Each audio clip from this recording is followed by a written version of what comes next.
So apparently, for the Fantastic Four film, the guy they have doing the voice for Galactus, I don't know the specifics. Apparently, he's got a really good, like, just deep voice, but apparently he's like also deeply Scottish.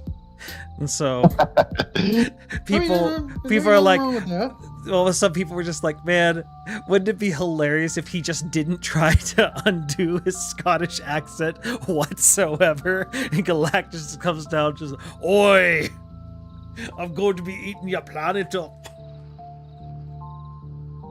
Oi, what you doing there? Or maybe it was Irish. I can't remember. But just the idea of Galactus with like some accent, deep, though, yeah. some deep accent just made me really happy. Wait, is this the new movie or just some like fan-made thing you saw? No, the new movie. The guy, apparently it's. I don't know this. I've never heard of this guy before, but people are like, "Oh no, he's got a great voice." It's just a question of whether or not he can bury his accent at all.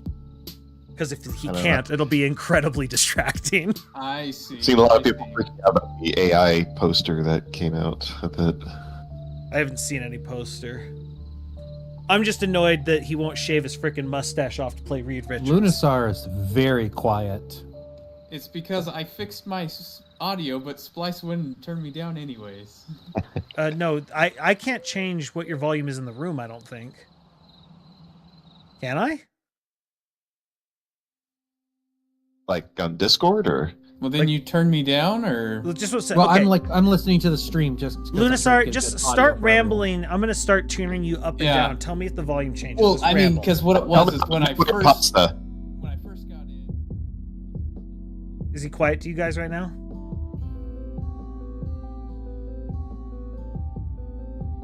Again, but he said that he was gonna turn me down because I was too loud. But if I turned down my gain while he turned his down as well, then I'd be really quiet on the stream.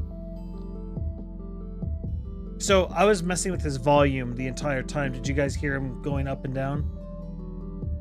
It was hard to tell because I'm listening to both of you go.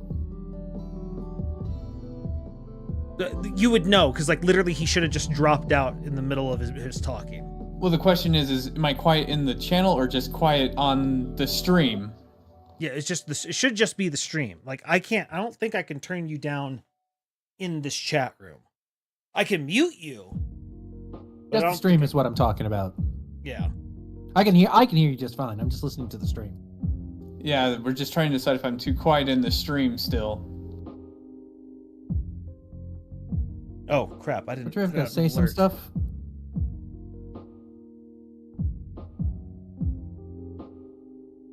He might have stepped away.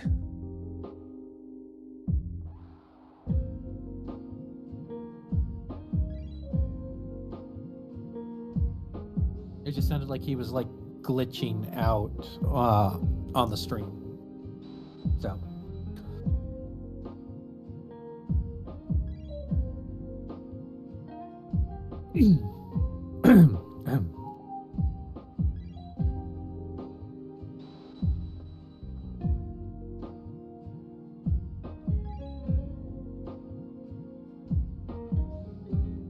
Turning on the stream, I can hear the music that you have playing. Yeah, I'm gonna have lo-fi Chrono Trigger in the background because I can get away with it with this one. I wouldn't mind being able to hear it, but there's no way for me to do that. I think the echo would drive me slowly insane. Echoes of eternity.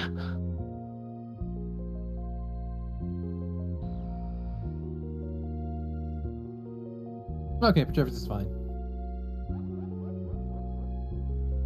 Isn't there a game called Echoes of Eternity? It sure sounds like a game title. I don't know. There you go. That's your next game title.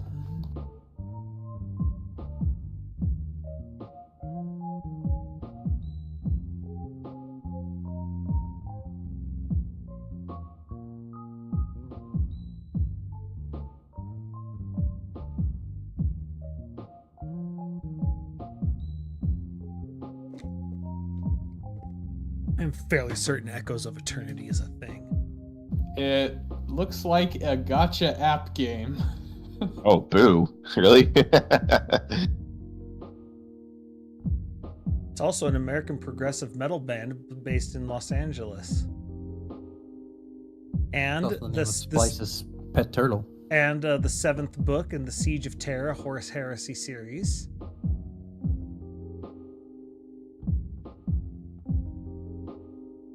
I think that's what I know it from. Fourth Heresy. Warhammer lore stuff. I now go to bed listening to it. Oh, God. I've explained this to the others. I found this guy named Luton who, through just weirdness, I ended up watching one of his videos about the Grey Knights chapter. And it was because I saw some comic and I was like, oh, this sounds kind of interesting. Let me see what this is about. And so I just looked up and it was one of the top videos. So I clicked on it. And about 25 minutes in, I'm like, man, this is actually pretty interesting world building. He's been going on for a while. How long? And I was like, holy crap, this video is 1 hour and 20 minutes long. And then my eyes bulge out, part 1. And then I found out his voice was verbal ambient. Like he has got this British voice that just lulls me to sleep. And so I just listened to his videos about Warhammer lore because I find it interesting enough. It keeps me engaged, but not so interesting and engaged that, I don't have anything invested in it. And so I just fall asleep to it. I will never forget, like, the one time I asked my brother, what is this thing from Warhammer? And, like, he doesn't respond to me right away. And then I get, like, a series of, like, 20 texts. And it's just walls of text. I'm like, holy crap. It's kind of typical of the typical response. The best explanation of Warhammer lore I've heard is because it's interesting the way it's set up. Because there's no such thing as a retcon, really. Because as he explains it, it's like a puzzle where you've got the edges solved for and you're just filling in the middle. But it's just such a big puzzle, you can just keep sort of infinitely filling in puzzle pieces. So kind of like the East series in that way. I don't know what that is. Well, it's like I was looking up on the wiki where it says, like, the main character dies in this year. I'm like, wait, what? But I look, I'm like, oh, so it's like he's 70 years old.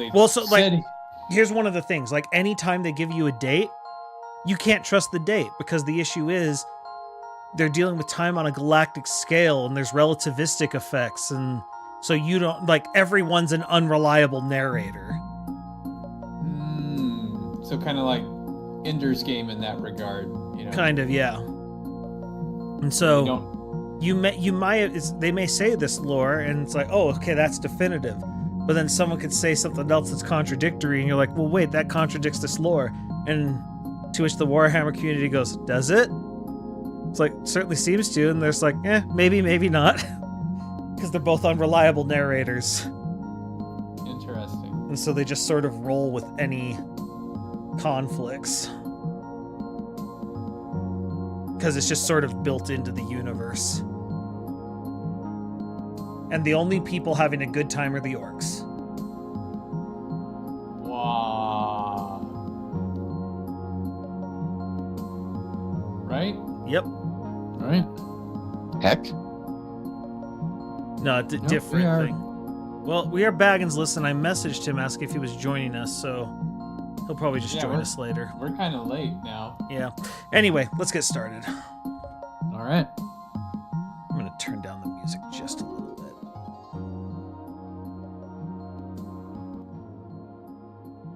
All right. Start recording. This is going to be a weird episode for me because I've actually never played Chrono Trigger. My first experience with Chrono Trigger was my buddy growing up. He was playing it and I saw him doing spells and stuff and I'm just like, geez, nothing looks like this. But he had quickly stopped playing it because I had come over to do other stuff. And so I didn't really know what he was playing. And the thing would change when I was in college and I got into OC Remix for the first time. Or not just video game music. It might not have been OC Remix. but I heard for the first time Frog's theme. And I didn't know what this was, but I just knew it hit different. And that's just Chrono Trigger in a nutshell. It just hits different. Everyone, welcome to episode 45 of I Think We Overleveled. We're doing another deep dive, ironically enough, into another Square Enix game. That wasn't the plan, just how it sort of rolled out. We're talking about Chrono Trigger. So, gang, Chrono Trigger. I think it just ages. I think it just ages better with time. Yes, and time travel. Hey. And I mean, I know you feel kind of weird. It's like, oh, it's another Squaresoft. But the thing is, this is Super Nintendo era Squaresoft. You know, everything. The best era of Squaresoft. Yes. Just a fantastic I know you're no time. heresy otherwise.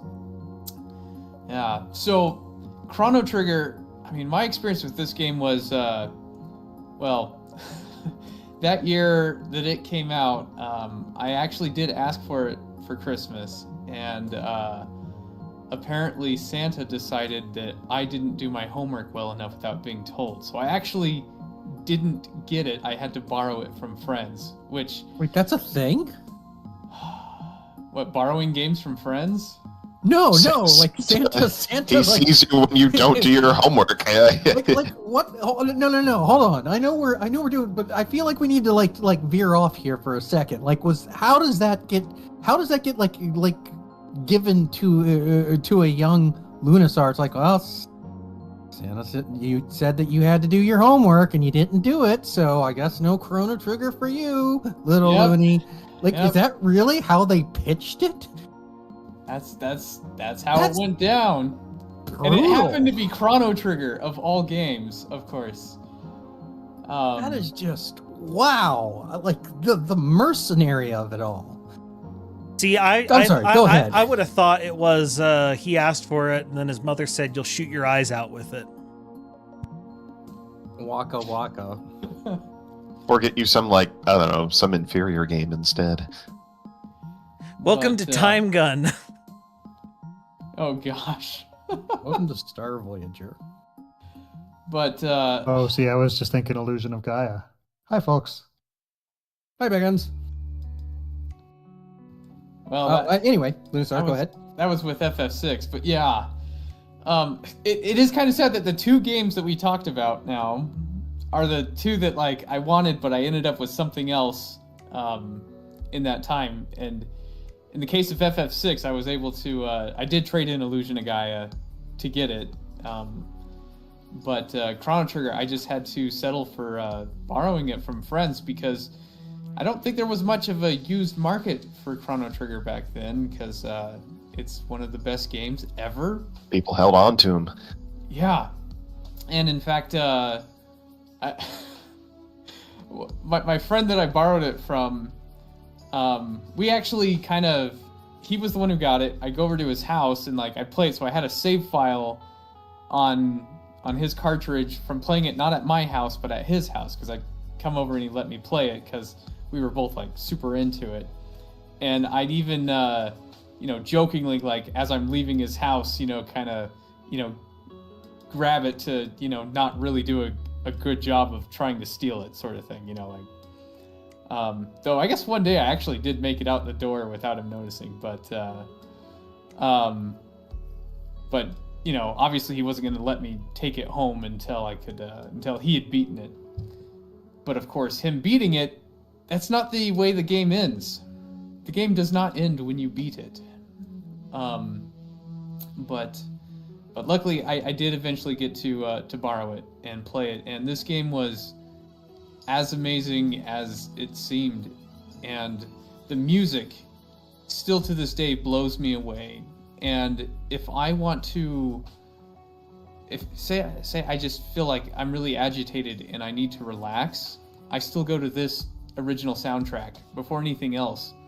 There are live performances by bands that still can't even compare to this, the actual synth OST of the soundtrack, which is just amazing. Corridors of Time is one of the best songs ever composed, ever. It's my favorite song. Hard to argue with that. It is really good. I mean, my goodness, Corridors of Time is amazing, but I mean, just about every track in this game is an absolute It all banger. slaps. It is all amazing, and to kind of learn that this was Yasunori Mitsuda's first game that he composed for. Like, this was his first time composing music. Like, it was his dream to compose music, and he had begged and begged and begged to be able to compose, because up to this point he had just been sound effects and sound design, working on the sounds of a game, but wasn't the composer. And he begged, and he was given permission to do this, and he wanted to prove his worth. And I don't know if he's put nearly as much effort into any soundtrack since. But Well, it's really hard when you peak with something that inarguably one of the best all time, and arguably the best all time, and it's your first go around. That's hard to follow up. I mean, I'm not going to say that he's did bad in future games, because honestly, the Chrono Cross soundtrack is Phenomenal. is phenomenal as well. In fact, the best thing about Chrono Cross, the sequel that honestly isn't of Chrono Trigger, that isn't that great compared to Chrono Trigger, but the soundtrack is what makes that game.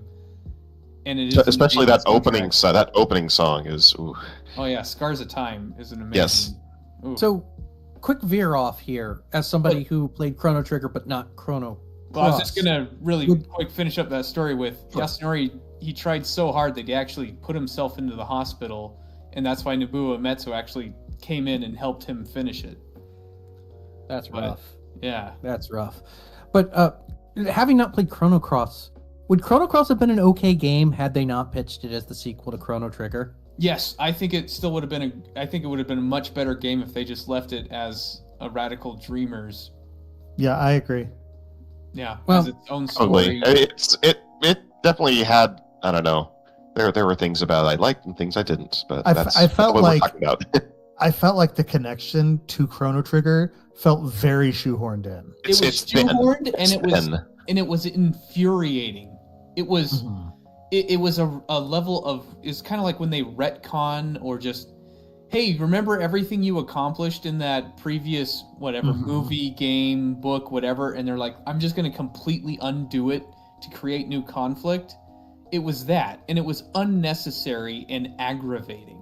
If they had just left it its own IP as Radical Dreamers and say like, hey, it's a spiritual successor to Chrono Trigger instead of a story successor to Chrono Trigger, I think it would have been a much better game and not pissed off fans for killing off characters and stuff. There are multiple fan-made spiritual successors to Chrono Trigger that are great, that are beloved because of it, but this just isn't it. Again, it's a good game. It actually is a very good game. It just doesn't feel like Chrono Trigger at all. It doesn't give me the feeling that Chrono Trigger gave me. And if I'm looking for a sequel to Chrono Trigger, that's kind of why. I mean, it at least gave you the feeling of Yasunori Mitsuda poured his soul into it. And that's the right, thing but is, that's the only place where it did it. A stellar soundtrack doesn't make it a sequel. Yeah. By that logic, Superman is the sequel to, Indiana Jones is the sequel to Star Wars. Yeah, fair enough. But it's not. I mean, if you wanted to go that route, probably a better argument to made is the Uncharted series is a sequel to Indiana Jones. But I mean, yeah, I get what you're saying. That's at least a spiritual successor. But what I'm saying is, he was saying you get the feeling of the composer put his heart and soul into it. Mm-hmm. Well, the composer put his heart and soul in from Star Wars and Indiana Jones, and they're both John Williams, but it's not the sequel. Yeah, though one thing I would say, Yasunori Mitsuda also did the music to Xenogears, which is also my all-time favorite game. That's right up there with Chrono Trigger, right? Because I kind of have Chrono Trigger and Xenogears as like my top favorite games. And Xenogears, the music, even though there actually is a song that's in common between Chrono Trigger and Xenogears, the majority of Xenogears music does not sound the same as Chrono Trigger, whereas Chrono Cross does. Like, he was composing a different feeling. Okay. Where he was like, even when you're composing, you can make a sequel versus I'm doing something different. Mm-hmm. But, Okay, I have a question. So I'll be completely honest. It's been decades since I played Chrono Cross. I'm Maybe trying we to should think without- focus without more on Chrono spoilers. Trigger. Sure. No. I Yeah. just want to know, because this is kind of important. Geographically, where is the connection? Between Chrono Trigger and Chrono Like, Cross? or chronologically, how long after Chrono Trigger does Chrono Cross take place? Isn't something like 20 years or something because It Marl's seemed still like alive? 12. It No. feels like a different world. I agree. It feels like a different world, but no, it wasn't even that long. It was I feel like they Lucas kept start- a couple of place names, and that was about it. well, like what? Luca opens an orphanage, raises kids for like what, 5 years, and then everything goes to crap. So it's like, But where? You know, over there. Yeah. Like, Over that's yonder. the thing, is like Chrono Trigger has a looping map, and I never saw this archipelago. And so granted, it's just granted, a lot of games have that issue, but still, yeah, they it's didn't just- even have Guardia in there. Like, often they just throw in a new island that magically is there all of a sudden. That you just yeah. But It's just yeah, anyway. Sorry, back to Chrono Trigger. That So, I had a kind of a similar experience to Lunasar, but not exactly with my Chrono Trigger experience, because I didn't even know like this was a game. Like, I just randomly rented it from the video store, and thus began like a 3-month odyssey of trying to rent it, make sure it was the right copy that I had, Oh, and cross make my sure your fingers and save is hope. on that. Oh man, and then hope that my save was still there. oh yes. And that man. and I did that 3-month dance until a friend of mine who had it finished it, and I was willing to trade, and I forget which games it was. I was willing to like, basically, we didn't do like the whole, here, you can have this, I'll have that, but it's like, look, you have these games I want to play, I have this one game that you want to play. Why don't you let me play hand me those 2 games, I'll hand you my copy of Chrono Trigger, and take a save section, and then just play to your heart's content. And that's how I ended up playing Chrono Trigger, is because I traded a friend for it. Because I'd gone through all of that opening stuff like 5 or 6 times in 3 months. So yeah, it was chasing the dragon there. And then, you find out about, oh, this, that, and the other, and like, again, like, this is like the very beginning of the internet age.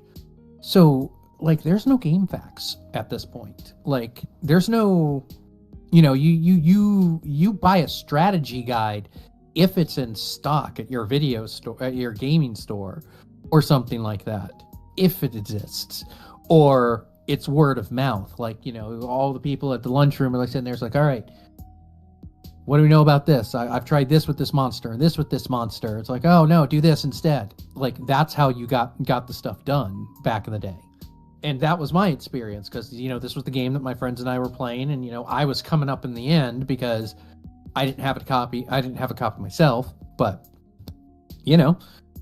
learning what to do, learning the replayability, then talking about new game pluses, the way we go about it. Oh, wait, we can get this guy Megas? Like, what? That guy's a jerk. I don't want to get that. Well, I don't know, maybe. Let's see what's up. And, going through multiple, this the first game, well, maybe not the first game that did this. It was the first game that I played over and over and over again, just so that I could get all the lore that I could.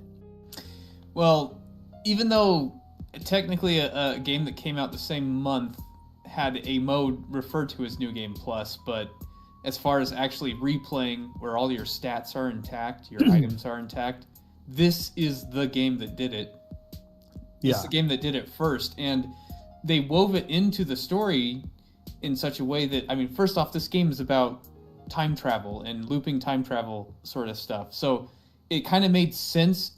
The concept of a New Game Plus makes more sense in a time travel story like this than any other game.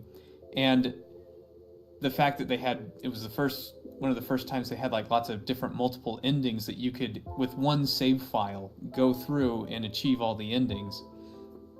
And I mean, that was a really fascinating thing, and that gave this game so much replayability in a way that even modern games don't give replayability, because the fact that they decided that they wanted you to play through this game over and over and over again, they made so many decisions to really kind of tighten that game loop and cut the fluff.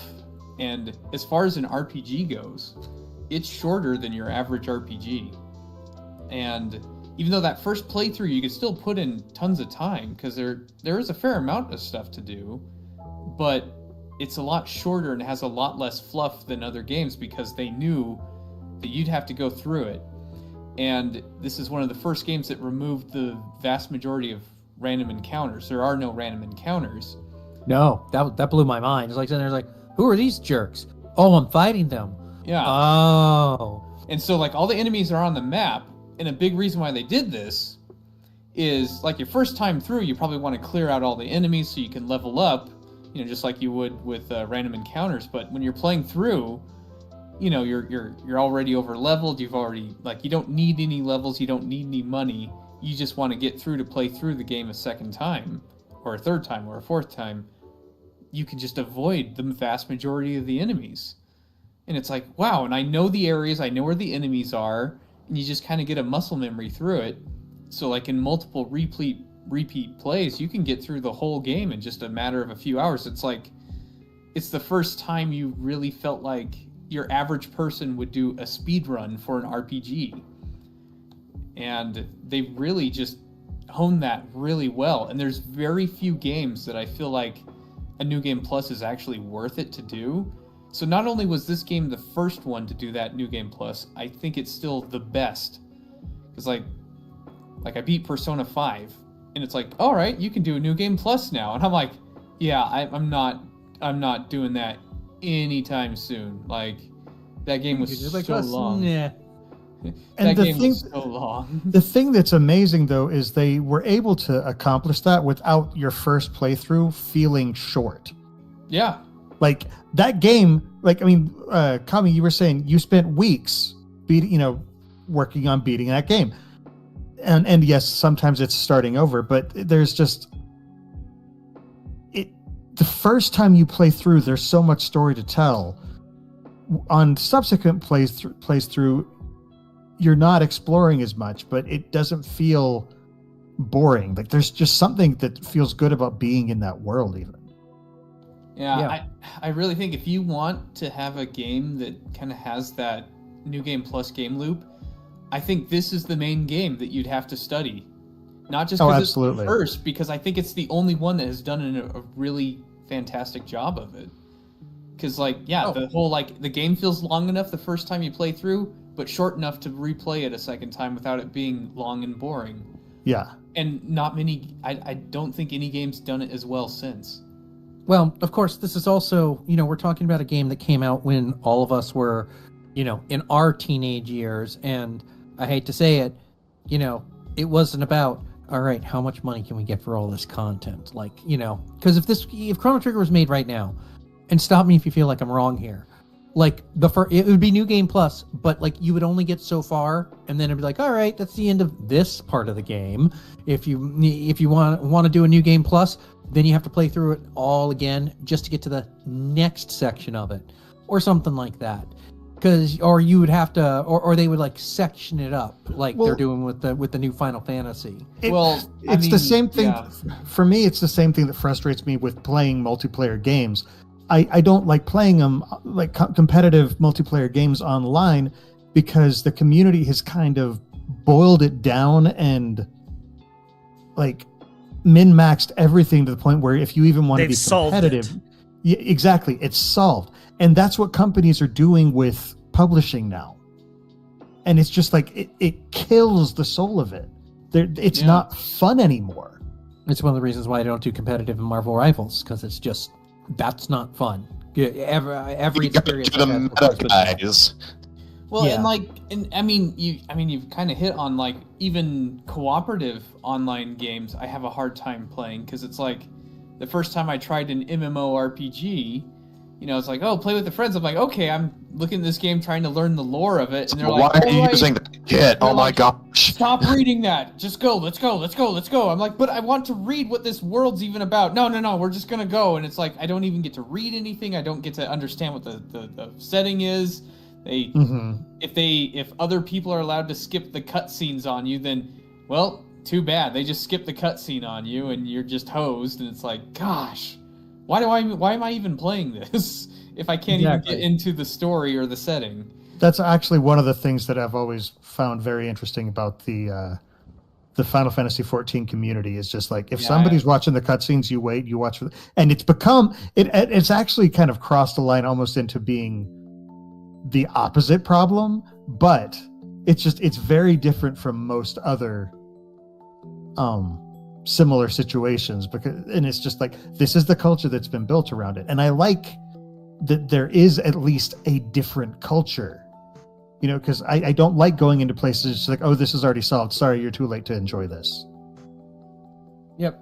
But like I was saying, publishers are now doing that because when you have these huge companies that have tons of stockholders, and I don't want to get into all sorts of business and stuff like that, but what happens is they are then beholden to those people. They have to make money, and to make money they have to get bigger and bigger and bigger and bigger and bigger until eventually it's just like, okay, this just doesn't work anymore. Yeah, they don't want some of your money, they want all of your money. But more to the point with Chrono Trigger, it's more the fact that there's only so much game they can shove into this. So I'm willing to bet they probably had a lot more they wanted to do, but it's like, okay, we have to find a way to do the thing that we want to do, which is clearly they want to do this really involved story. They want to do these branching timelines, but they need to do it in a way where it can fit on the machine. And so the way they've set up New Game Plus, and this is just more feeding into the whole point you guys are making about how every game is sort of chasing this one and very few can even approach it, is it perfectly fits the limitations of what they're working on. It perfectly works with the limitations of the story. It just works. Of course, it's funny you talk about the corporatizing of it. And what's interesting about this one is, even though it's not officially a collaboration with Enix, but it had a ton of Enix people working on it. Because it had Toriyama did the artwork for it. Yeah. So it's like it had Dragon Quest people working on it. So before Square Enix became Square Enix, this is kind of like the first unofficial Square Enix game. But I think because of it, the less formal of like this, because it was more like lending employees to make a passion project, that was like, I guess, I don't know, a less corporate way to merge the two companies before they were officially merged. And because it was more of a passion project, I think something more beautiful came out of it than the official corporate merger that later happened, if that makes any sense. No, it does. Always shed tears at corporate mergers myself, but what it is it's geeks playing together. Because I mean, think about this. I mean, you got Sakaguchi, Yuji Horii, and Akira Toriyama, plus Yasunori Mitsuda finally getting his dream to compose music and putting everything into it. Like, oh gosh, just the people that did this.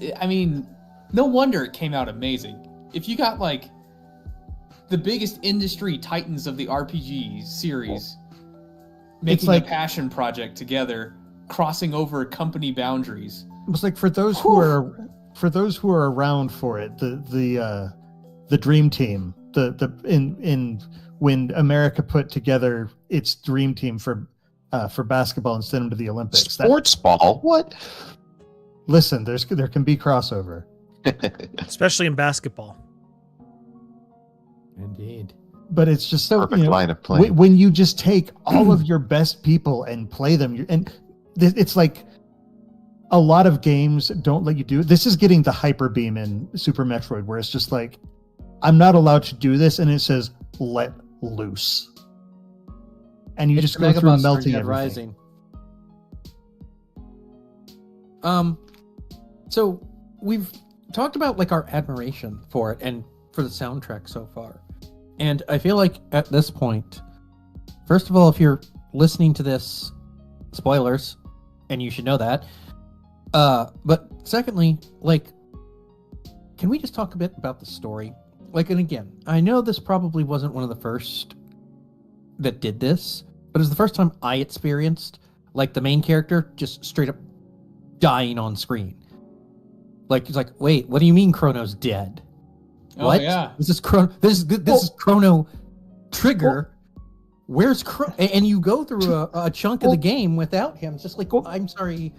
Oh, And I don't it's such a shock because this is the character that you're not allowed to remove from your Honestly, party. forgot about Yeah. that part, but yes. You're not allowed to remove him, and so he is constantly there to the point where you start identifying as, oh, that's me. I'm controlling Chrono. Yeah, Yeah. I am Chrono. And You know, the silent protagonist aspect of it helps too. yes, and then they take they him just straight out. up got him. Well, and the thing is, the game changes at that point because from then on, after you get him back, It becomes you can remove him from your party, It It's becomes an true. ensemble. and it's just like, whoa, everything's different. well. Now that you think about it, I'm pretty sure this was. I'm sure they got the idea from Final Fantasy VI, because it's totally that feel where like it's very linear up until that point, World of Balance, and then everything happens and just boom, just like Kefka destroying the world. Chrono dies, and then suddenly stops from being linear and branches out into being more, open. And that's when, you can Would go on they your have quest the- to get that. But Would they have had the time to crib that? Because they're like, they come out like a year apart, I want to say. Because Yeah, I don't know that it was 156 necessarily is- directly inspired, but is- there could easily have been crosstalk. yeah, totally crosstalk. But I'm like sitting there, like, And oh. it's only now that you Especially guys with are Sakaguchi being involved in both. well, yeah, Sakaguchi Right. was involved in both. So yeah, and I'm now realizing, and I've never realized this until you guys are talking about it. That means they pulled this trick in Final Fantasy VI, Chrono Trigger, and Final Fantasy VII. Yep. that's true. They did in 7 as well. Yeah. And somehow we didn't expect it in any of them. And suddenly an But- entire generation became jaded. Nothing like- gold can stay. But like taking a step back, like, that was like game changers. Like, holy crap, Chrono's dead. What do I do with the rest of these jerks? well, And I now say you're- that like I say that, but like the breadth of characters that you get to play with are so crazily Oh, the diverse. characters are great. Oh yeah, they're you all. have you over have the sword place. protagonist. You have Ginger Goku with his sword, and then immediately you get Marl, who is totally not a princess. Wink, wink. And then you have like best Crossbows. friend, yeah, crossbows, and then you have best friend Luca, who's just like, I got a gun. Like, what are you gonna do? I got a gun, and I'm smarter than everyone here. It's like, wait, how do you have a gun in this time? I invented Shut up. it. How do you have a gun? Well, Because I Shut like up. gunpowder and I'm smarter than you. and then Because it's like, Done. and those are the three that you start off with, and then it's like, okay, well then we also have like Frog. Okay, Frog, is he that like a nickname? It's like, no, he's an actual frog. and just he's like- amazing. And it's like, I love Frog. okay, Well, and, and his then, yeah, theme exactly. song and his Yeah. music no, just Frog He has a sings just- tragic backstory. His music like, slaps. like, His what's tragic going- backstory, and I love the way he talks. He talks, old timey Elizabeth. he's I love Mr. him. Thou. and then he's you get proper, and Robo. formal, and kind, and chivalrous. I And he love has the Frog. Masamune. and then you get Robo. It's like, oh, okay. It's like, yep, I'm just a robot. I'm just Cool, Rose. roboting around all over the place over here. Yep, And I'm rickrolling just gonna everyone. robot around. It's like, so what? It's okay. So we've got like really old timey night. We've got futuristic growth. Does anyone else want to come into that? And then Isla just comes in and is like, Hey, hi, sorry. I'm a cave Sorry, chick. I have to acknowledge what Splice just said because that's a great line. Anyway, I missed Yeah, it. What? I missed it Rickroll, too. I said Robo's he's- rickrolling everyone because Oh, his yeah. music Oh. is never going to give you up. His And then there's music- just like Isla, who's just from the Stone Age. It's just like sitting there. It's like, yeah, I'm a berserker. I got a club. give I may or Dactyl- may not be a cat girl. I'm definitely not, Or just like Marl's claws. great grandmother or claws and stuff. It's like, so yeah, like I'm that chick. And it's like, Not to mention she's just crazy. Like Yeah. she's your adrenaline junkie. she's just out of her mind. And then on top of it, it's like, so who else have we got? It's like, well, there's also The evil magician. see the goth boy over there? Yeah, goth boy. You can get him if you really want him. It's And like, that's the thing. He's a bonus character. And Yeah. he just floats. Bonus He doesn't touch the ground and he runs. I love that part. Yeah. Oh, and his battle music though, fantastic. Also, Great it's one of boss the first. music. Chills. It's I one of get the first chills. video game characters I remember playing that his weapon was a scythe. Well, Yeah. and he was also That's the first. of his glove. It was also the first time like a villain to me where they gave like a valid reason for his motives, to where he was the first villain that I'm like, wait, I don't just hate him because he's evil. He's nuanced, and I see his problem is his end goals are good, but his means are crap. And then when the final conflict comes down, you could point out, hey, we have the same goal. Your means failed. Come join me and we'll do it my way. So what you're saying is he's a bad boy, but you can fix him. I mean, that's kind of what they trick us into doing. I mean, that's kind of what they do to him. Before this, so Bowser kind of fits that role for me. But Well, yeah, Mario RPG, sure, Bowser. Well, But, I mean, like- even in like Castlevania 3, Alucard was one of your characters. So Yeah, But I well, mean- Alucard was never a bad guy, but in the Castlevania games, but I think you have to because he's fight. I think you have to doesn't fight mean him he's first. a or bad something. guy. But I mean, in the case of like Magus, I called him Magus, but now that I'm a bit older, I realize he's a mage. I still call him Magus is the word. Magus. It's a Vegas. But you realize his motivation is, I know the world is going to be destroyed, and I want to protect and save the world. And it's like, if I have to kill people to save the world, well, they were doomed anyway if I don't fix it, so whatever, you know? It's like, wow, that's your motivation. That I kind of Cool, see where bro. you're coming from. But but as the hero, you're like, well, I want to save everyone, and I think we can do it, and you've clearly failed at this point, so Well, and just as the characters as a whole, like, it was very, and because like time travel, it was very, very cool to like watch, to like have like all of these different characters who were just wildly varied to play around with. Like, where else are you going to get like a swashbuckling, knight and a robot and a goth boy in the same team? Because they're all from literally different times. only the Saga Frontier and Live a Live games, honestly. Exactly. Seiken Densetsu 3 kind of had a similar. Oh well, yes. And you see, where it's just completely different types of characters, and But the way the story works in Chrono Trigger is, yes, it's anachronistic, but it fits the story because you're time travelers. Mhm. It doesn't seem odd at all. In fact, it just seems cool. well, and not only that, that leads into like the best part of the game, which are the techs.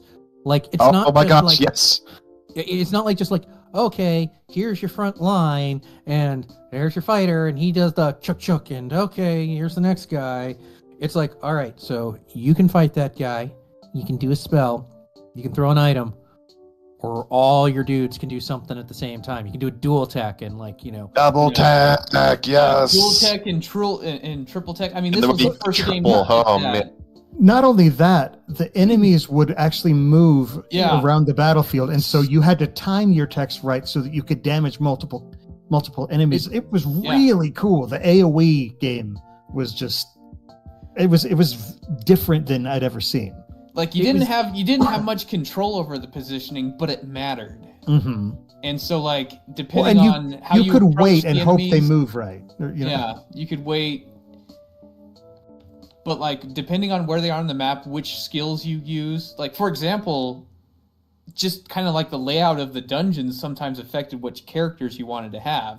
Mm-hmm. For example, if there's a lot of, like, horizontal area, then you kind of like to have Isla with you.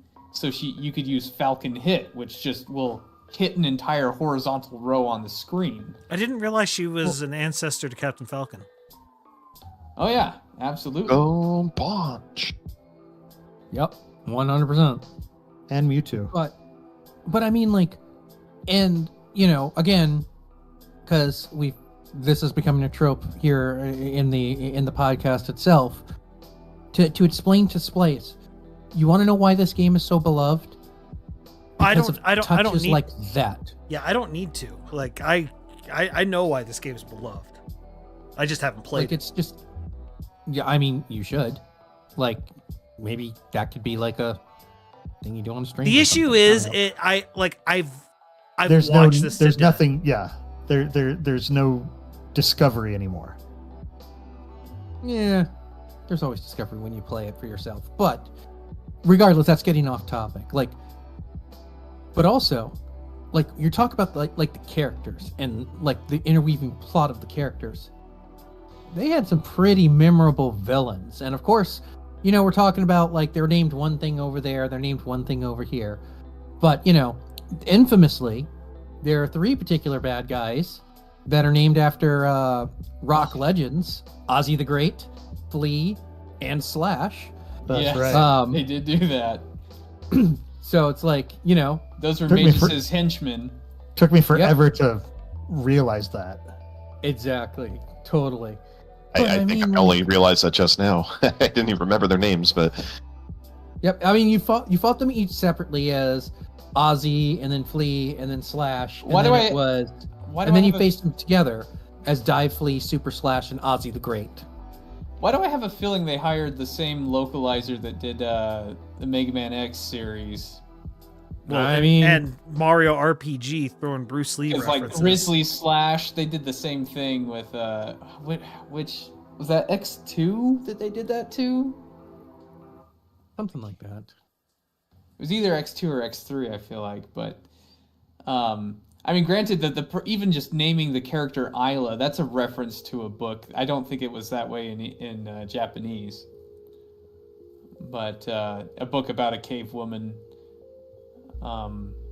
I've never read, but I had a friend that read it and was like, "Oh, that's totally where they got the name." The funny thing is, for whatever reason, I thought the name Frog was just dumb. And so that is the only character name that I would change. And because I was like, you know, Oh yeah, and because I was young when I first did this, guess what I renamed Frog?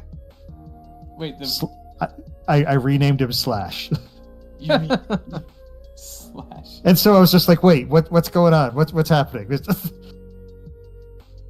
Now, granted, I will admit, now that when I play the game, now that I know Frog's backstory because I played it, I actually named You him named his him real Glenn? name. I do. Hmm. I do. Same. And I actually, before I settled on Loonsar, I did for a while use Glenn as my gamer name because of Frog.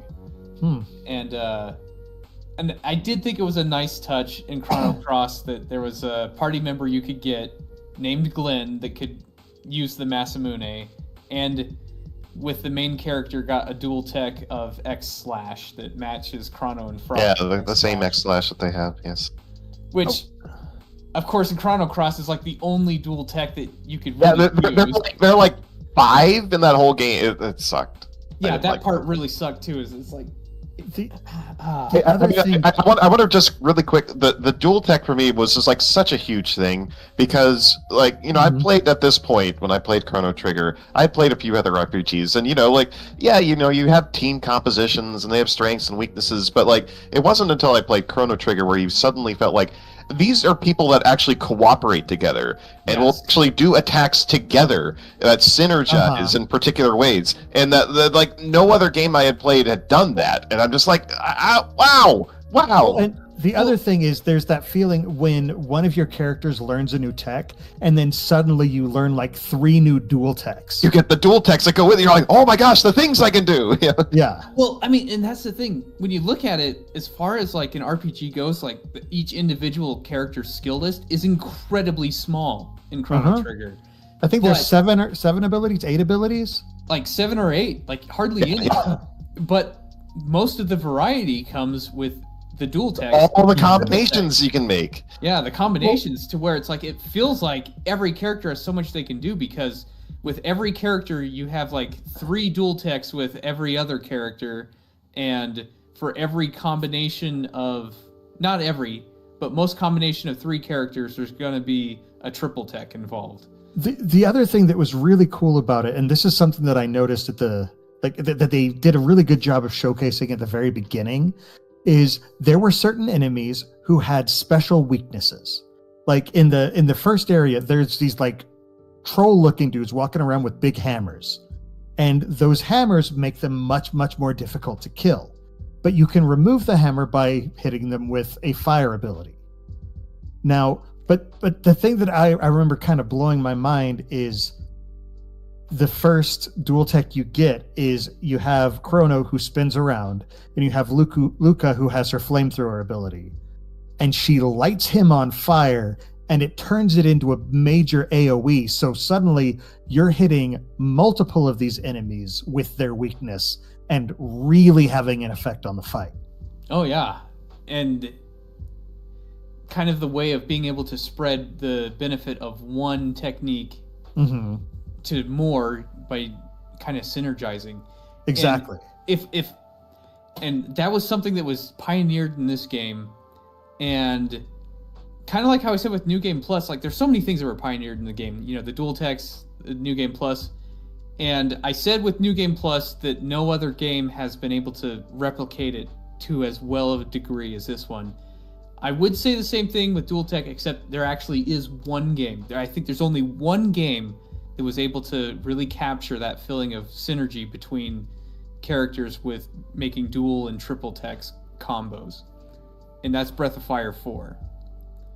Breath of Fire 4 is the only other game that I think has as in-depth, amazing system of combo. In fact, I actually think it surpasses what Chrono Trigger created to make something even better. Yeah, the later Personas actually have a little bit of it, but not to this extent. I did feel that Sea of Stars did a good job with it as well. You think Sea of Stars did good? Yes. I mean, I like Persona, but Persona is not synergy of individual techniques. There is synergy of you plan out and then you can do an all-out attack, but it's the same all-out attack no matter what party it is. It doesn't matter. I think he's referring to the actual joint attacks, but those just randomly trigger whether or not you get to do them. You don't control them. They just happen. Oh, like where you've knocked someone down and I'm going to finish them off, those things? You don't have to knock them down. They just randomly trigger. Yeah. No, but I think the thing with the text that as you guys are describing them is it also really leans into the idea of an RPG is the constant feeling of progression. And by doing small things that combine in interesting ways, you're giving that constant feeling of progression that's so important to making an RPG work. Totally, 100%. No, that feeling of combination is really cool though, because like you get these abilities and suddenly it gives you a dual tech. You're like, oh, I don't know what this is, and you try it and you're just like, that is not what I expected. For example, when the ability Ice Water came out, because you have one guy who casts water magic, and then a character, she casts ice magic. I mean, and they're both water, but when you combine them, it turns it into this really powerful AoE attack. And it's just like, oh, I would not have thought about that, but that's really, really cool.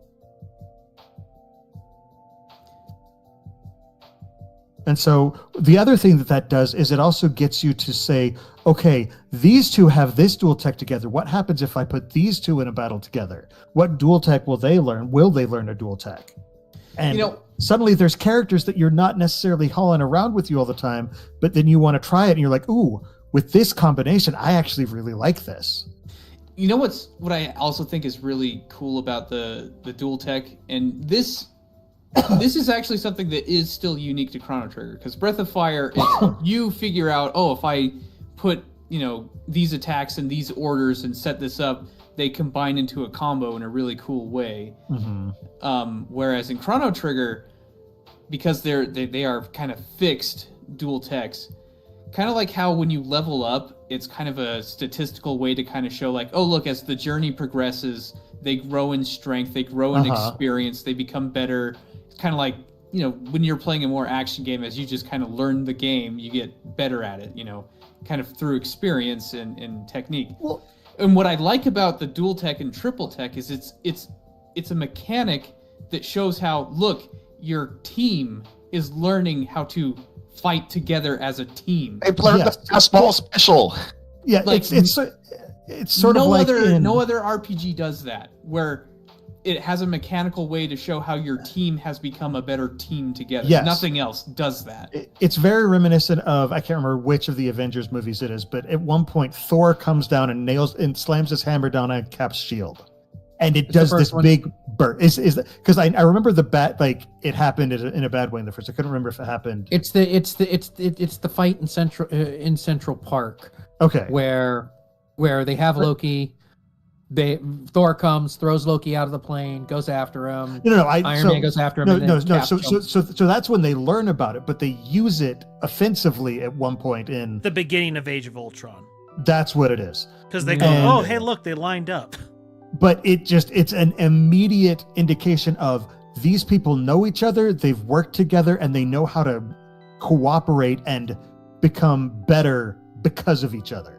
Well, it's also like it wasn't just Thor and Captain America, but also like Iron Man would shoot the shield while right.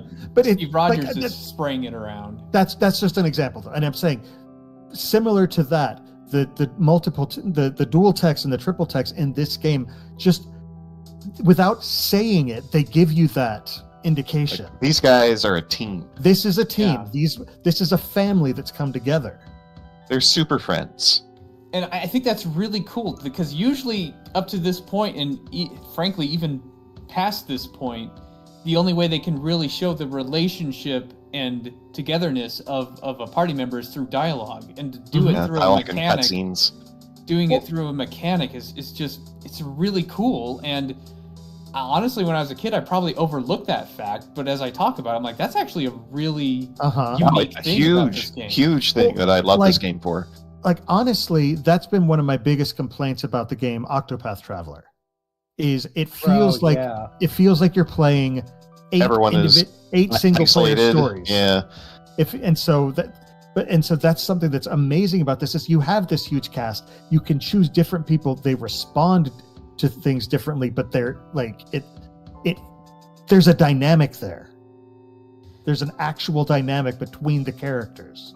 And I think that actually is a big reason why Chrono Cross felt like such a letdown, because there was like almost no dual techniques. And like the big thing they were trying to say is like, oh, you have 50, 60 playable characters, but dozens of characters that they all but like none of them hardly any of them synergize together at all. So it's like, why do I care when the cast is that big? That cast is too big for me to care about. See, and I remember actually being like, when I heard that there was that many characters, it was reminiscent to me of Suikoden, which is my favorite series of all time. And I remember when I played it, like, because they were like, ooh, huge cast of characters, I can recruit a bunch of them.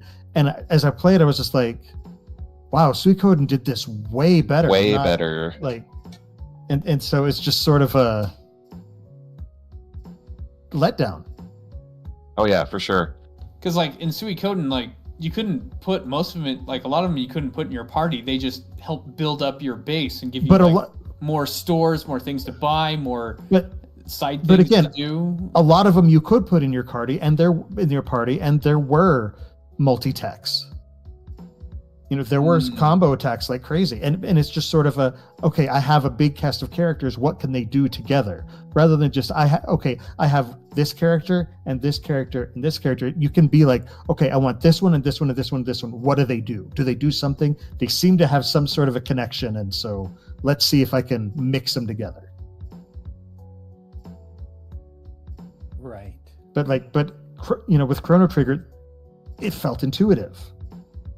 These are characters, they have a relationship. And the other thing is that you don't have to look for the dual text. It just pops up and it's like, hey, because they've been fighting together, now they know this. Which, is something that I can appreciate. And for one of the things which turned me off to games that came out after this era, and again, sorry, Final Fantasy VII hater here, card carrying, like the materia system just annoyed the crap out of me. Yeah, and then still better than the draw system of 8. Oh my god, don't even get me started about that. Like the job system was all right back in 5. But 5's job system was great. But it's like sitting there, it's like, well, if you really want this, you gotta do this, and you gotta slot this type of thing to get into that type of thing, or you have to draw out this many. It's just it's so exhausting. I think I mean, one of the things that kind of made both the materia and the draw system kind of annoying is the whole why do I even have more than 3 characters if they're all interchangeable? Because I move the materia to someone else and boom, I got my same character I was playing with before. What's different? They have a different limit break. Their limit breaks are different. That's that is literally the only difference, when you can just swap everything that makes that character over.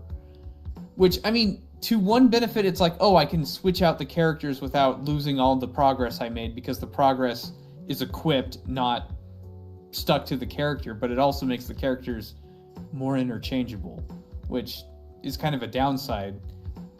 Whereas, in Chrono Trigger, each character is very unique in their play style and the techniques they have and how they synergize with others. Totally. Absolutely. And, it's also, again, it's just a satisfaction thing to it. Like that level of teamwork that you get out of your characters who in previous games or other games that you're playing. Because once again, I didn't know what Mono's secret was, or Forest, or whatever the illusion was. I didn't play any of those games. So having characters who are working together to get bigger results is just fun. And not having to jump through a dozen hoops also just as fun. And that's just me. Like I said, that's just the way I feel about it. Well, and the other thing that I really like about the cast of Chrono Trigger is by the time you finish the game, they basically are a family. One giant extended family. I mean, to be fair, a couple of them aren't related, but it's okay, so Isla's the ancestor of the Guardia line. Frog's the royal knight to, Marl's great-great-grandmother, which you could tell there was maybe some romantic feelings there, but he's a total gentleman and respects her, her marriage. So it's you can tell he loves the queen, but would never do anything impropriety about it. It's the classic story of courtly love. The I'm blanking on the word, chivalry. It's not necessarily a romantic thing, but there is it's an old school code that actually existed.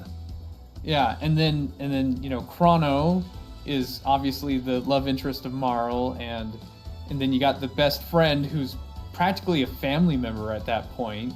She's got sister energy. She's sister of the two. By the end of the game, she's clearly the sister. And she's shipping them over in the corner. She's I want them. She wants it to work. So. And then Robo is kind of the, future adopted synthetic robot. Kind of the pet sort of thing. Well, there's also in my opinion, it's kind of implied a lot of the technology from the future is, based on what Luke is doing. And Magus is also in that same family tree as well, being part of the royal line. So Him with and all the Scala. extended Frenemy. vanilla- He's a frenemy. Yeah. Well, and he's also connected to Frog. And also the eternal rival of Frog. Well, and it just Frog's story in particular is just so good. Oh yeah, and especially doing the arc to power up the Masamune, where he confronts the ghost of his dead Well, friend. Which Let's talk about the in-game quests. Because that Yeah. was, in my opinion, is one of the best things because it fleshes out each character individually. well, and it's kind of like talking about the length of the game being appropriate because there was no fluff. The side quests had meaning to the characters. Yes. Yeah, it wasn't dodge lightning bolts 100 times. You know, it was actually do something interesting related to the character. I mean, honestly, the most random quest was, hey, bring beef jerky to the army so they could, rebuild the bridge. But it was still really cool because what that did is it taught you, oh, my actions can actually affect the world. Like if I change something in the past, something actually changes in the present. It's it pulls in the Marty McFly of it all. Well, that and one that's really heart wrenching and has some of the best music as well. Green Amnesia, when you leave Robo behind. Oh, it's so good. Where he's like, I'm going to replant this forest and tend it myself. You travel in time, I'll see you in 600 years.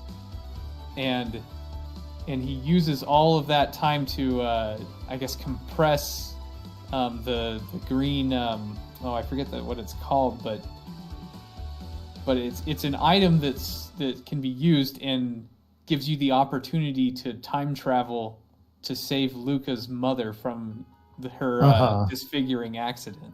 Yep. Which, oh my goodness, just how, I mean, the emotions that they evict with that. The other thing that I think is really, really cool that they did with that is a one-shot thing.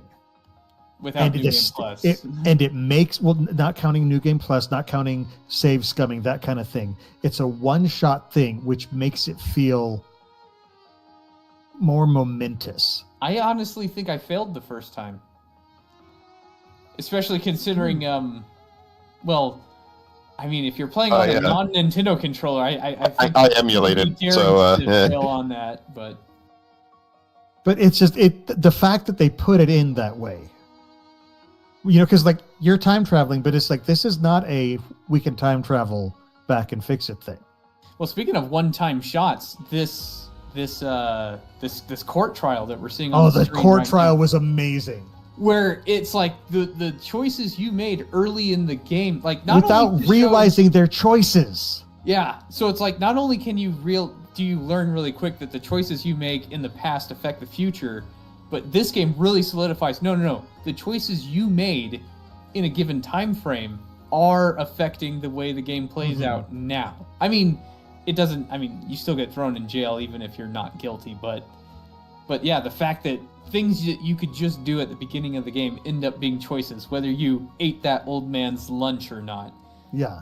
And the thing that's really like amazing but frustrating about that is it doesn't give you the choice. It doesn't say, do you want to eat this lunch? You just say, what is this? Hit the button and you chomp it down. Yep.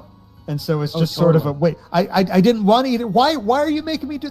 And there's a frustration that comes with it, but I feel like it's a good kind of frustration where it's just like, oh, I'll do it different next time. Yeah.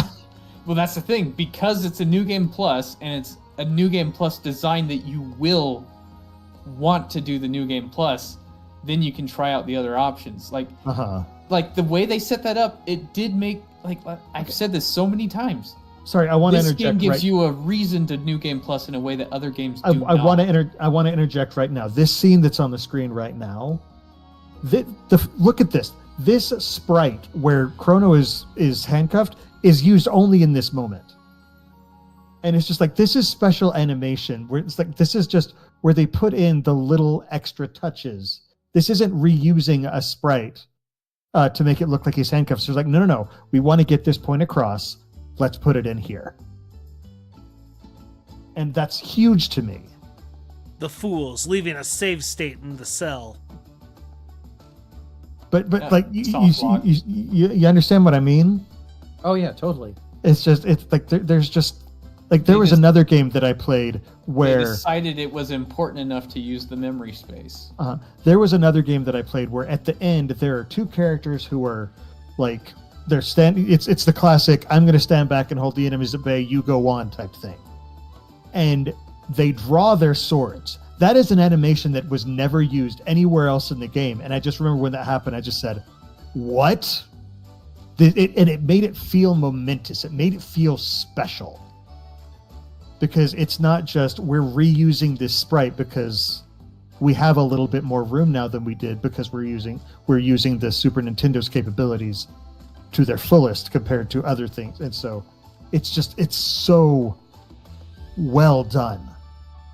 It's The sort of like artistry is just amazing. it's sort of like the feeling the first time you hear a final boss song for the first time. Because The music is different.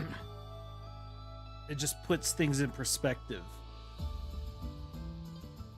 And you feel different. Well, and you're like they put they put extra effort into this, which means okay, this is probably something special.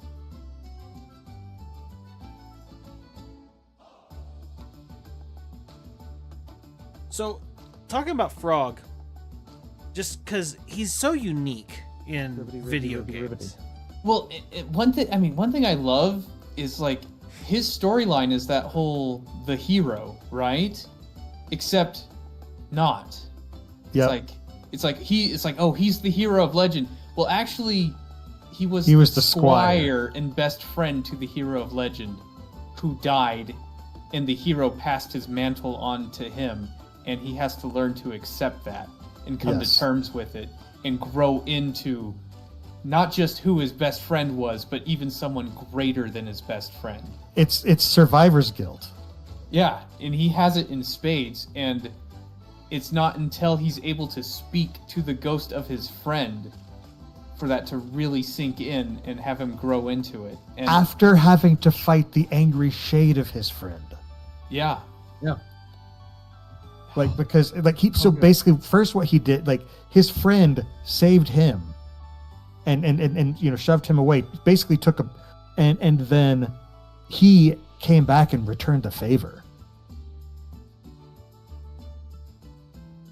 I mean, there was so much drama with every character in this. Like, I mean, Frog is by far the best storyline, but like even getting into Magus, where you find out that Scala gets disposed of, and that's what sends him down the path of being your adversary in some of the earlier playthroughs.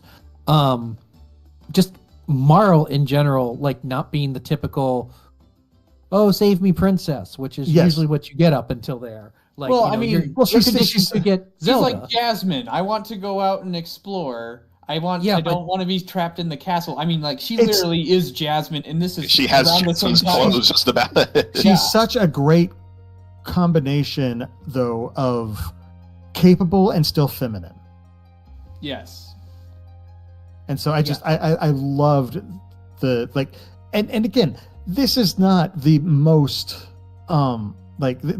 this isn't necessarily Shakespeare, but the presentation of it still worked because they're cramming all of this stuff into a game, and it just by that very nature they kind of truncate certain aspects of it. But it was just so well presented to the point where I loved their relationship. Like Chrono doesn't speak, but the relationship between the two of them still feels impactful. Like, I mean, it like this is one of the first games I played that really hit me emotionally as a kid, where I'm just like, oh, like I'm understanding what this kind of interaction, like the effect that has on me. I just want to point out really quick while it was on the screen, waiting for the enemy to do a certain animation before attacking is also a thing in this game, which I thought was pretty cool. Sorry, just while I was on the screen, I wanted to say Yeah. that. I mean that they did that in FF4 even, but yeah, I absolutely. Once in 4. Well, Twice. no, in just a few boss battles. Yeah, I was like, at least 3 times. But this is the cool thing about the way they've set up their system. Now that we're on the bridge, suddenly they can go to a 2D perspective. Yes. You can't do that in a normal RPG. You're stuck with whatever you choose at the start. Yeah. And Like this is not. It's not tied dramatic to your basic overhead grid. You don't have the battle screen, like all the Final Fantasies had. That was one of the biggest things that this did, is there is no separate battle screen. Yeah, you fought in the world. And one thing I find interesting right here is you notice there's a little bit of stealth element in here. And there's a later point in the game where they do a similar mechanic. And I usually hate it when a game does it, but the way they implemented it in this game, I actually really liked, where they take away all your equipment and you can't fight. But the thing is, one of your characters is a cave woman that punches things. So taking away the cave woman's equipment means literally nothing to her. She will still jump and punch and kick you. So now when you get in battle, when you don't have equipment while you're hunting down everyone's missing equipment, she can still fight, even though the others still cannot. And so once you find one, party member's equipment, then you have two people to fight. And I think that was a really cool way of implementing this. Like, oh, we're going to have a stealth section, but the one person who fights with her fists is still able to fight, even though you can't fight with that, with the other characters yet.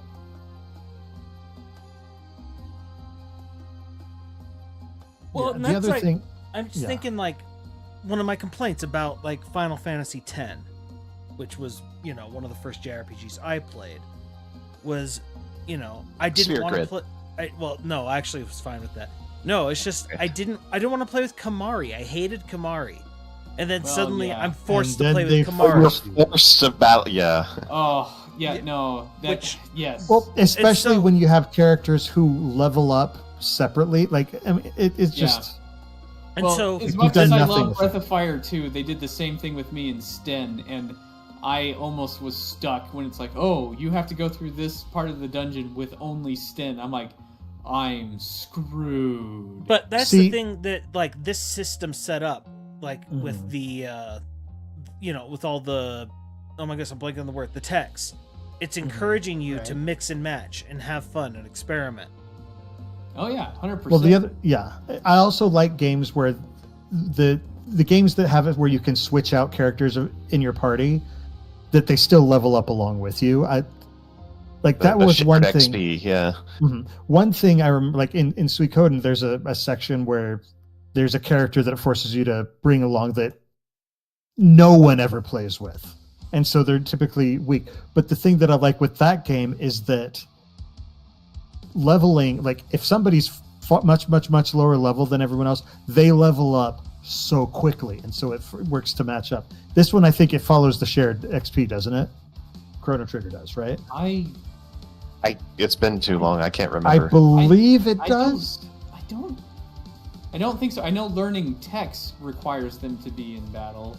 Right, but I think that maybe I'm remembering wrong. I'm not sure on that one. I actually can't remember. I don't think they do, but it's usually not a problem.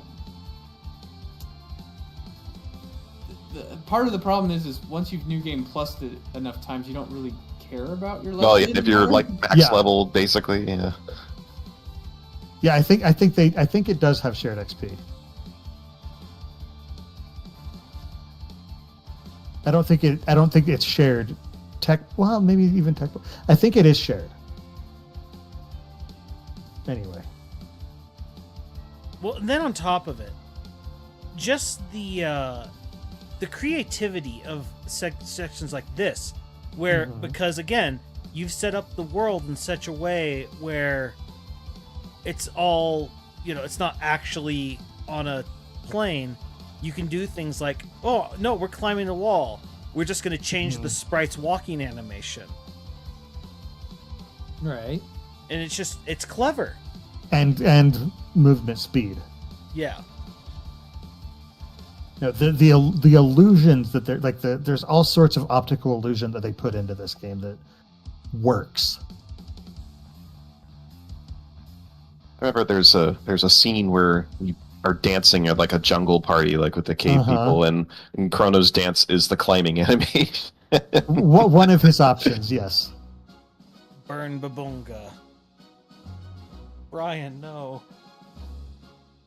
Right, yes. The other thing that's really interesting, that I've always found interesting with this, is that the points, like the HP and stuff, it's a very, very low number on a scale, on a typical scale. Because like I've seen, JRPGs like this where you're going up into the thousands, and this is just like, I mean, typical's max. 4 digits. This one's 3 digits. Yeah, and you start off at 2 digits.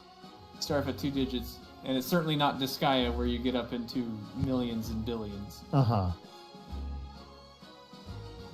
But I remember, because what happens is each point then feels a lot more impactful. Yeah. Like I remember the first time I saw it, I was like, I'm only doing 18 damage, but then it insta kills something. I'm like, oh, I'm doing 18 damage, and Oh, so that's how it is. Yeah. No. like that's kind of standard for a lot of tabletop RPGs. Oh, but yeah, I but forgot. for JRPG, but like for video game RPGs, the numbers tend to go higher because a lot of people think, ooh, big number, go up, like make me feel good. So, I do like how one of the accessories is the power glove. It's so bad. It amuses me. Though I will admit, it does also make you be a bit more sparing with your tech because you can only have up to 99 of your magic points, and like Chrono's best ability, Luminaire, costs 20, and so you could burn through it real fast.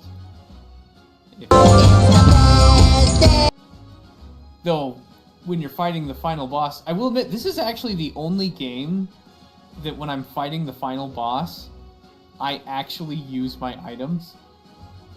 Oh, that final boss. Yeah. Because usually in an RPG, you're always Hoard everything. saving your items, hoard everything. Yep. And then you get to the final boss and you're like, I didn't really need to use it. It's like, maybe I'm going to use my mega elixirs here. Yeah. Yeah. It's like, It's I'll like- pick up another one in New Game Plus. So. Yeah, this one I'm actually, well, the thing is you don't actually, you still keep it, like you don't lose it from, because you don't save after you beat the game, it just unlocks the New Game Plus ability, so you still keep your mega elixirs, and yeah, you can pick it up in the New Game Plus, but I think largely because, I mean, the main reason why I use it is not to heal my HP, but to heal my MP. I don't know, it's interesting that this is like the one game that I actually use my mega elixirs at the final boss. This boss fight was just like, it always has stood out to me too. Just, I don't know what there is something about it. I think part of it is just the way it ends. It feels cinematic. Well, the fact in a game where everything is from the top-down perspective, you now have a boss fight from the side perspective. Yep. Right. That just makes it special by sheer fact of it being different. Well, and it's one of those where it's like it's one boss with multiple parts, and each of them, and you have to take them out in the order of your choice. But depending on what order you do it, it can affect the fight. So, yeah, and I find it really interesting. I didn't think about it ever as a kid, but the fact that the same sprite works like in multiple angles. Like they didn't have to change the sprites to give you this perspective change. That's kind of really neat. They're pretty good at this. no, this game is lightning in a bottle. Absolutely. There were a lot of games around that time that were lightnings in the bottle, so it does beg the question as to whether or not it's lightning in a bottle because they knew the crowd back then that they were going to, Well, the or crowds is it lightning in a bottle? I mean, Go the ahead. crowds were much, much smaller back then. That's true. And just the scrappiness of it, I think, is a lot of it. Yeah, Again, there were again, $1 million budgets here for these games. Yeah, game publishing these days feels like it's, quote, been solved, and it's not fun anymore. It's not fun, and it's expensive. We have better tools to make it cheaper than ever, and yet they're more expensive than ever to make because of this supposed solving of the industry. It's why indie is so shockingly good sometimes. Right. Well, and it's something that you like to say a lot, Bill, where it's the creativity thrives within bounds. Sounds, The yes. constraints, yeah. Yeah. Well, it's like we talked about. Like, I'm willing to bet if they had, That's the cinematic ending right there, Yeah. where he jumps and spears it. So anyway. if they, I'm willing to bet if they had infinite hard drive space the way we do now, this game wouldn't be as good, because I'm willing to bet the New Game Plus system was born out because of the limits of how much space they had. So they had to come up with a story and a world where you could constantly reuse your assets. Possible. It's just Totally and so possible. it's just one of those things that I do think the limits are what led to the brilliant idea. Mm-hmm. Well, and these are also people who came up in the 8-bit era. And suddenly the weights are off. And so they still have that mentality. They've learned that mentality of being scrappy and of being thrifty with the assets you have. And suddenly they're like, okay, now you've still got some limits, but here's a little bit more. Just a little bit. Exactly, just a little bit. It's like it's not because honestly, I feel like if you had handed these people, even a PS2 or something, we wouldn't have gotten the same kind of gold that this is. No, that's probably a very, very, very decent thing to say. Because yeah, you're probably right. And it's just it's something that you start to look at all the decisions they made, and they look like decisions born out due to understanding Mm-hmm. what this thing can, but more importantly, what it can't do. Well, So you don't try and force it. In this era, to even get a chance to make a game like this, you've already proved you had to have already proven yourself. Yeah, that part's true as well. It's sort of the concept of like from Jurassic Park, where it's like you didn't build it, you just you took something that someone else did and you're playing with it. And it's like these are the people who understand the root of what they're working with, because they've been working on it from such a ground intricate level that they know what they can do, because they know everything they can do. Right. And what they can't do. There's no wasted moments. Mm-hmm. They're gonna squeeze every bit of blood from that stone. Mm-hmm. Well, that, and also back then, much like, there's an ongoing conversation in my office about why 20-year-olds call up the service desk and are like, oh, I'm not good with computers. And it's like, you have a computer in your hand. You've had one all your life. I don't understand this. Mm-hmm. They were figuring this out just like we were figuring things out when technology was just starting to really get rolling out there. Why is our generation good at computers? Because we had to figure it all out. We had to figure out how to overclock and how to get every last bit of performance out of there. We had to figure out, because they were so freaking expensive. Well, I don't want to drop another couple of grand on my half a gig of RAM, which is crapped out. Guess I need to figure out what to do here.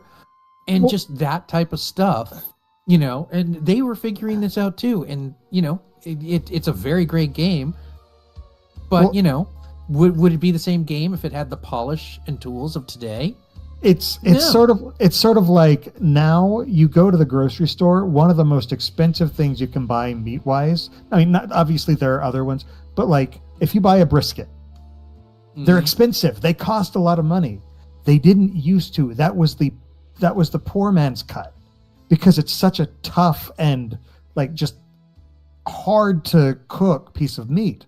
But what happened is, the poorer families this is what they had, and so they're just like, how can I make this better? How can I make this work? What can I do with this? And they found out how to slow cook it and make it into one of the most tender and delectable pieces of meat. And so suddenly people were like, oh, this is amazing, and the demand for it went up. But it became that way because people were working with what little they had. Yeah. You know, it's funny, your story about your office, it reminds me of a story I read of a teacher who was teaching computers, and a student went up to them and said, "Oh, is that hard to, teach computers when all the kids know more about, use computers longer and know more about computers than you?" And the teacher's like, "What in the world are you talking about? Kids these days don't know anything about computers. All they know how to open a web browser." But yeah, just that, it's not like kids had to grow up learning DOS, and just kind of that whole learning how to, your story with the brisket matches that entirely. Just being able to know what was there before and what was needed to make it useful, and to understand why it was useful and what was there before and how that makes a difference, and how having that knowledge can make a big difference. Like, well, Jordan, you've talked about with animation. We've had a few conversations about this before. Mm-hmm. Like the thing was like, where it was an animator who was one of the few who, because most of the 2D animators didn't bother moving into 3D animation, because there's like, I'll be retiring soon, so why bother learning it? But this guy was kind of younger, and so he decided to learn it. And he talked about how he was working on Kung Fu Panda, and the scene where what's the bad guy's name? Tai Lung, when he's Poe's like running on the roof and he's slamming his face with all these roofing tiles, and his face is just bouncing all over the place. And one of the younger animators saw what he did and saw how he's getting his head to jerk about like that. And he's like, "Whoa, how'd you do that so quickly?" He's like, "Oh, I just used a jitter." He's like, what's a jitter? He's like, "What do you mean, what's a jitter? Like, that's basic animation." Then he realized, no, that's basic 2D animation. It's just where you draw a smooth animation of, going from one frame to another, but then you use all the intermediate frames and you interstitch them randomly, so it makes the character jerk about. And so it's great for whenever you're getting herky-jerky movement like that. And he had just done that in the 3D space, essentially. But these newer guys, and he just realized, oh no, because my generation didn't move into 3D, we're losing institutional knowledge. Yeah. And I mean, and it was just one of those things where it's like, it's not the fault of the younger guys, and it's not the fault of the older guys. It all makes perfect sense, but he suddenly realized we need to be making a point to teach these lessons going forward, because there is no replacement for experience. Yeah. Well, it's like one side thinks this is something that everybody knows, and the other side doesn't even know this is something they don't know. Yeah, and honestly, there is one game where they really kind of demonstrate that, and luckily someone actually gave some speeches on it, but there's a lot. Have you learned about the animation of Guilty Gear when they made their first fully 3D game? No. So it's actually fascinating to learn, because they decided to go to Guilty Gear, but Guilty Gear has a very anime 2D aesthetic. Because Arc System Works, they are the ones that kept making 2D sprites for the longest time of every other game. Like every other game, like Street Fighter, had moved to full 3D models, but they're like, well, we like our anime look. We don't want to lose our anime look, but it's getting very difficult and expensive to keep animating at. And so they took their 2D knowledge and wanted to go into 3D, and they said, our rule is we're using 3D models, but we want it to be 2D in every way. We want to break every 3D rule to make this so it's still got like the great exaggeration frames, and so like even the 3D model has like, I mean, think about like in Disney where they did like large exaggerations. Like think of Beauty and the Beast when Gaston says he's roughly the size of a barge, and how his head like distorts out, like the stretch frames. Yeah, and so they put stretch frames into these 3D models, and they're like, our goal is to break 3D and be 2D in 3D. And it is fascinating to learn, and you look at it like, wow, this looks like an amazing like vector art sprite work, like, you know, near infinite resolution. It's like, yeah, we made 3D models, but they look like 2D, and they animate in 2D, and you don't even realize it until the camera moves in. And yeah, well, I mean, Breakfast is one that was telling me all about it, and it's a fascinating topic to learn and watch, because yeah, but like you said, it's just like that jitter thing. If you don't understand like the 2D basics, stuff is lost if you don't translate it into 3D. And I mean, in gaming, one thing I can definitely say is absolutely lost is how to pack in sizes, like save files, and just, you know, prevent bloat of just file sizes. That is something that's been completely lost. There's some trade-offs to it, but, you know, for example, if you make your save files nice and compact, you can't update the game unless it uses the exact same save file structure. But if you make it so the save files are much larger, then they can become, I'm adding a new thing to the save file, but it still is readable and doesn't mess up everything else. But yeah, It's just the hard part of, you know, we have a job to pass down our knowledge to the next generation, because yeah, it's, again, they don't know what they don't know, and and like Baggins said, it's the whole thing of they just assume, oh, they know this is basic.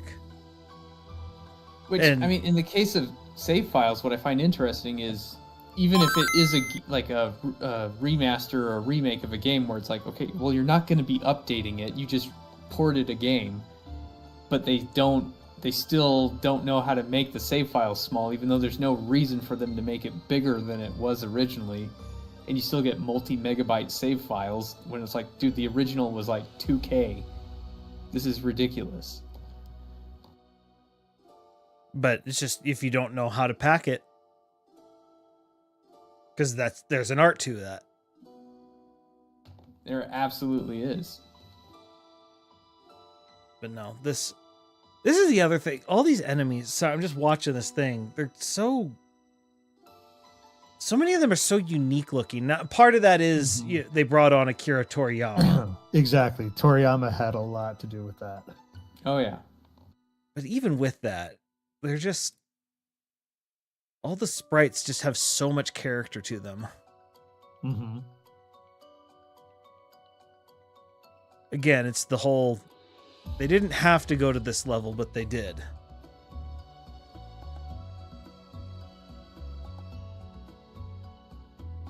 No. Anyway, this is the other thing, is this game is just, with how the world is set up, with how the actual like fighting is set up, how the storyline is set up, the new game plus, this game is ahead of its time in so many ways. Honestly, this game should never have been able to be made.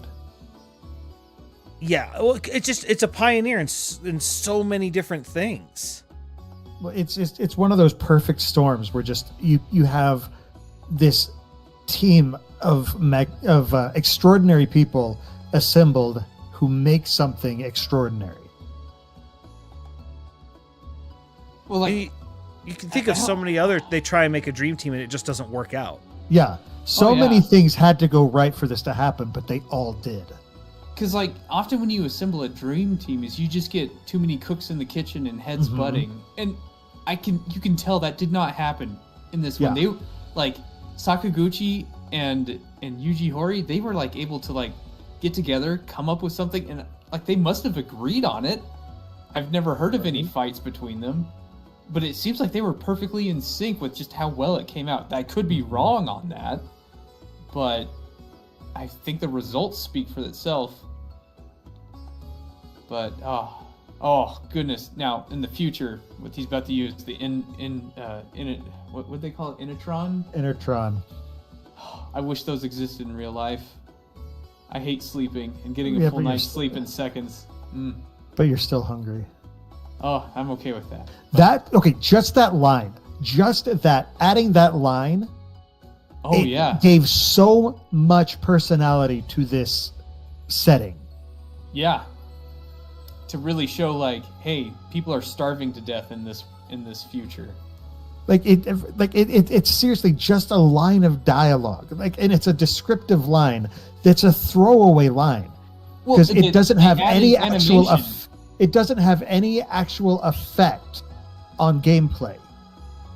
But you go in, it's basically just going to an inn, but it reminds you that you're still hungry, and that tells you volumes about the world that these people are living in. Yeah. The fact that it matters that you're still hungry. That it's important enough that they wrote that line. Well, I also just love how much attention and thought they put into the whole time travel aspect. Mm-hmm. Because someone like me, you know, I'm the type to, you know, try and see like, oh, did they think of this? And one of my favorite examples is, I'm like, okay, here are these treasure chests that are locked magically, and only I can open them with my item. And I say, if I go in the past and open it, okay, I open it and I go to the future, I'm like, it's gone because I opened it in the past. It no longer exists. That's cool. They thought of it. Well, what happens if I do it in reverse? If I go to the future, open it, well, it's not opened in the past. So I can go in the past and open it, right? And you open it and you get another item. Now that creates a bit of a paradox, but... Oh, you've created all sorts of paradoxes, and you're destroying the world as you do it, but it's cool. But it's cool because it's like, wait, they actually thought about this and linked them one way, and that's really cool. It's even cooler than that, though, because... I can get 2 of these items because of it. It's not just get 2 of them, though, because you can go up, you let it react to the key that you have, and then go to the future and pick it up, and it's a powered-up version of the item. That's true, too. Yeah. So they gave you some options on whether do you want 2 of this item, do you want to power it up and go in the future and get a better item. Like, it's cool. Which most games with this number of features, the project bloat dooms it. Well, and then the other thing is the pacing of it is really, really good. Like I feel like there are just specific points where the game, like, it's like you can continue the story on from beginning to end if you want, but at certain points it's like, oh, I just unlocked a bunch of other side stuff I can go do. Like, for example, when you first get to the end of time, when you first get the epic, when you first get the flying for the epic, each of them unlocks a bunch of side content that you can do, and it's spaced up to the very well, so you don't really ever feel truly overwhelmed. But you always feel like, okay, I've been doing the story, but I want to go explore some stuff. Most of the time, there's something you can go explore. Yeah. And of course, now that we're getting close enough, you know, talking about how things kind of open up and branch up in this game, even though despite it being linear up until Chrono dies, we're about getting to the point just after this boss when you get Robo and you get to the end of the time, and then the game tells you, oh, by the way, you now know who the final boss is, you know what the conflict in the story of the game and what's the thing you need to solve. And if you want, you could go fight him now. Yeah. But he will murder you. But you can do it. Nothing's stopping you. If you want to die young, go ahead. Fight the final boss now. And from that point in the game, you realize, wait a minute, the rest of the game is just for me to get strong. It's not to reach the final boss, but to get into the right position to where I think I can take him on. Mm-hmm. And that also, it kind of leads up to that. That's kind of the first foreshadow of the New Game Plus. But that first time you're playing it back then, when it was a new game and that was a new concept, you had no idea that was why. They wanted to make it so you could fight the boss whenever. Well, and there's multiple ways to get to the final boss. And it affects the ending, too. It does. Well, I also like this is just a sort of side thing on it as well.